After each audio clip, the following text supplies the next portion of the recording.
Welcome back to PRST news. चलिए जानते हैं यूपी की बड़ी खबरें फटाफट अंदाज में। आगे बढ़ने से पहले हमारे चैनल को सब्सक्राइब कर लें ताकि यूपी की बड़ी खबरें आपको इसी तरह फटाफट अंदाज में मिलती रहें। और हमें कमेंट करके ये भी बताइए कि आप यूपी के कौन से शहर से इन खबरों को देख रहे हैं ताकि आपके शहर की खबर हम आप तक पहुँचा सकें।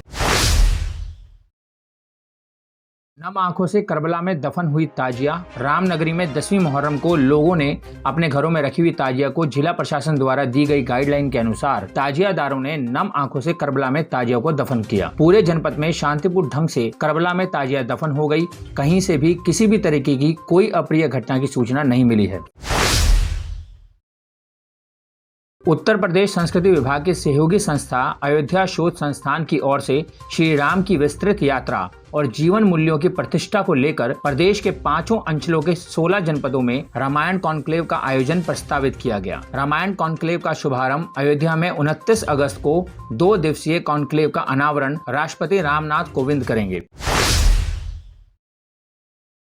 रक्षाबंधन के त्योहार को लेकर बाजारों की रौनक बढ़ी। मिलावटखोरी को लेकर प्रशासन सतर्क। रक्षाबंधन का त्योहार नजदीक आते ही बाजारों में रौनक बढ़ गई है। बाजारों में मिठाई और राखी की दुकानें सज गई हैं और बड़ी संख्या में महिलाएं निकलकर राखी की खरीदारी कर रही हैं। तो वहीं त्योहार पर मिठाई की खपत को देखते हुए दुकानदार तरह तरह की मिठाई अभी से बनाने में जुट गए हैं। अब ऐसे में मिलावटीखोरी की शिकायतें भी आना आम बात है, जिसको लेकर जिला प्रशासन भी सतर्क हो गया है और 16 अगस्त से 21 अगस्त तक बाजार में बिक रहे खाद्य पदार्थों की गुणवत्ता की जांच करने के लिए अभियान चलाया जा रहा है।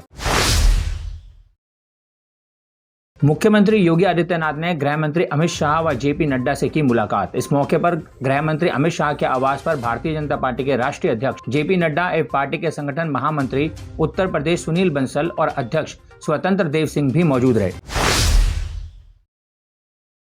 अंतर्राष्ट्रीय हिंदू परिषद के पदाधिकारी और कार्यकर्ताओं ने अखंड भारत संकल्प दिवस की शुरुआत रामनगरी अयोध्या से की। इस दौरान संगठन के पदाधिकारियों ने सबसे पहले सरयू पर खड़े हो सरयू जल लेकर देश को अखंड भारत बनाने का संकल्प लिया। साथ ही ये भी संकल्प लिया कि अगले वर्ष लाहौर से कराची में अखंड भारत दिवस मनाया जाए।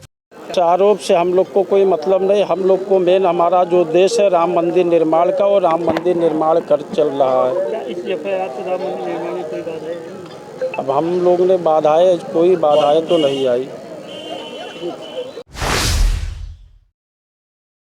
फांसी लगाकर हुई पिता की मौत, दर्ज कराया मुकदमा। 5 लाख रुपए न देने पर घर खाली करने की धमकी का पीड़ित ने लगाया आरोप।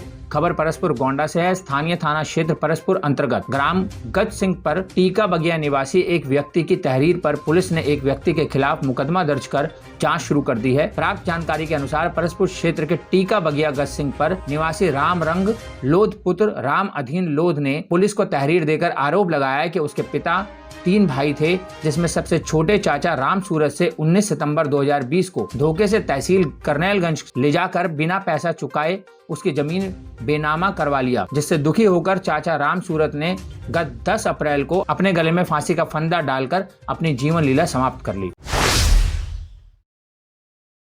CSC परसपुर में 1010 व्यक्तियों का हुआ वैक्सीनेशन। खबर परसपुर गोंडा से है। नगर परसपुर स्थित सामुदायिक स्वास्थ्य केंद्र में स्वास्थ्य विभाग के निर्देश क्रम में कोरोना संक्रमण के बचाव के लिए निरंतर कोरोना टीकाकरण कराया जा रहा है, जिस दौरान आज गुरुवार को सामुदायिक स्वास्थ्य केंद्र के परिसर में भोर पहर से ग्रामीणों का तांता लगा रहा, जिसमें सुरक्षा के दृष्टिगत महिलाओं व पुरुषों की अलग अलग कतारें लगवाई गई। CSC परसपुर के टीकाकरण अधिकारी ने जानकारी देते हुए बताया कि गुरुवार को 1010 व्यक्तियों को कोविशील्ड वैक्सीन लगाई गई है। उन्होंने बताया कि लोगों की परेशानियों को ध्यान में रखते हुए CSC परसपुर में कोविशील्ड वैक्सीनेशन हेतु 3 अलग अलग काउंटर की व्यवस्था की गई। मारपीट मामले को लेकर पुलिस ने किया मुकदमा दर्ज। खबर परसपुर गोंडा से। थाना क्षेत्र परसपुर अंतर्गत ग्राम राजा टोला निवासी एक व्यक्ति की तहरीर पर पुलिस ने मारपीट की सुसंगत धाराओं में मुकदमा दर्ज कर लिया है।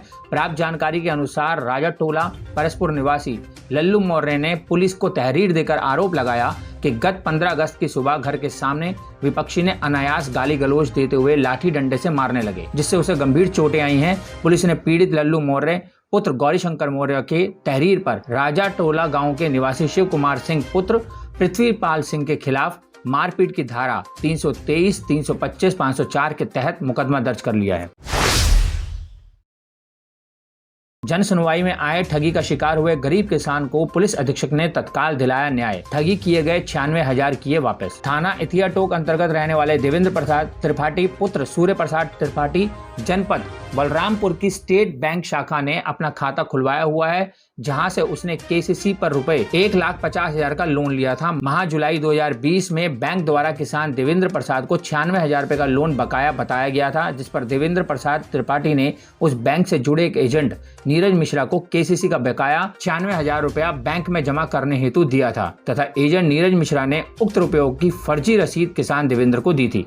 कुछ दिन बाद देवेंद्र द्वारा बैंक में जाकर जब अपने लोन के बारे में संपूर्ण जानकारी ली गई तो पता चला कि बकाया पैसा बैंक में जमा ही नहीं हुआ, बल्कि एजेंट नीरज मिश्रा ने धोखाधड़ी व जालसाजी कर 96,000 रुपए ठग लिए। इस पर देवेंद्र ने बैंक में जाकर अपनी समस्या का समाधान के लिए कई बार बैंक मैनेजर व अन्य संबंधित अधिकारियों से संपर्क किया तथा उक्त एजेंट नीरज मिश्रा से अपना पैसा वापस मांगा, परंतु उसकी समस्या का ना तो कोई समाधान हुआ और ना ही पैसा वापस मिला। थक हार कर देवेंद्र प्रसाद ने दिनांक 10 अगस्त 2021 को जन सुनवाई में पुलिस अधीक्षक गोंडा के समक्ष प्रस्तुत होकर अपने साथ हुई धोखाधड़ी व जालसाजी की घटना के बारे में बताकर अपना पैसा वापस दिलाने की फरियाद की, जिस पर संज्ञान लेकर पुलिस अधीक्षक गोंडा संतोष कुमार मिश्रा ने प्रभारी निरीक्षक इथिया टोक को तत्काल अभियोग पंजीकृत कर आवश्यक कार्रवाई करने एवं पीड़ित को उसका पैसा वापस दिलाने के निर्देश दिए थे। पुलिस अधीक्षक द्वारा दिए गए निर्देशों के फलस्वरूप थाना इथिया टोक पुलिस ने त्वरित कार्रवाई करते हुए दिनांक 18 अगस्त 2021 को पीड़ित को उसका पैसा वापस दिलवा दिया। अपनी रकम को वापस पाकर देवेंद्र प्रसाद ने पुलिस अधीक्षक गोंडा का आभार व्यक्त किया। और अगली खबर फतेहपुर जिले से है। फतेहपुर जिले के जहानाबाद थाना क्षेत्र के कलाना गांव में आज महिलाओं ने ग्रामीणों के साथ सरकारी देसी शराब की दुकान का बोर्ड उखाड़कर फेंक दिया और शराब की दुकान को बंद करा दिया गया, जहां महिलाओं का आरोप है कि शराब की दुकान खुलने से पूरा गांव बर्बाद हो जाएगा और महिलाओं के आने जाने में सबसे ज्यादा दिक्कतों का सामना करना पड़ता है।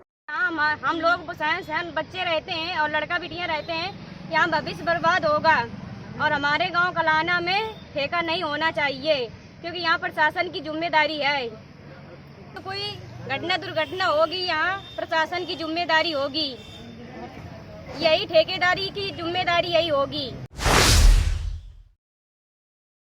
और अगली खबर लखनऊ से है। गाजीपुर थाने से पीड़ित की सुनवाई न होने के बाद पहुंचा पीड़ित विधानसभा के बाहर न्याय के लिए लगाई गुहार। हिंदूवादी नेता कमलेश तिवारी हत्याकांड का मुख्य गवाह सौराष्ट्र जीत सिंह पर बीती रात लगभग 11:30 पर थाना गाजीपुर क्षेत्र के रहीम नगर मोड़ पर हुआ जानलेवा हमला। सुरक्षा में तैनात पुलिसकर्मी कमलेश यादव के पिस्टल छीनने की कोशिश की और मारपीट चोटिल हुआ गनर पुलिसकर्मी। कमलेश तिवारी हत्याकांड के मुख्य गवाह का कहना है कि बीती रात उसके ऊपर जानलेवा हमला और मोबाइल छीनकर हुए फरार। पीड़ित हमले को लेकर थाना गाजीपुर में एक FIR कराने गया तो पुलिस ने उसको टरका दिया। सौराष्ट्र जीत सिंह मुख्य गवाह होने की वजह से अपनी जान का खतरा बता रहे हैं। वहीं उनका कहना है कि कमलेश तिवारी हत्याकांड के मुख्य गवाह होने के कारण आए दिन उन्हें जोखिम लगा रहता है। ऐसी और भी रोचक और दिलचस्प खबरें जानने के लिए आप विजिट कर सकते हैं हमारी वेबसाइट www.prsdnews.in। लिंक डिस्क्रिप्शन में दिया हुआ है, अभी जाएं और विजिट करें हमारी वेबसाइट www.prsdnews.in।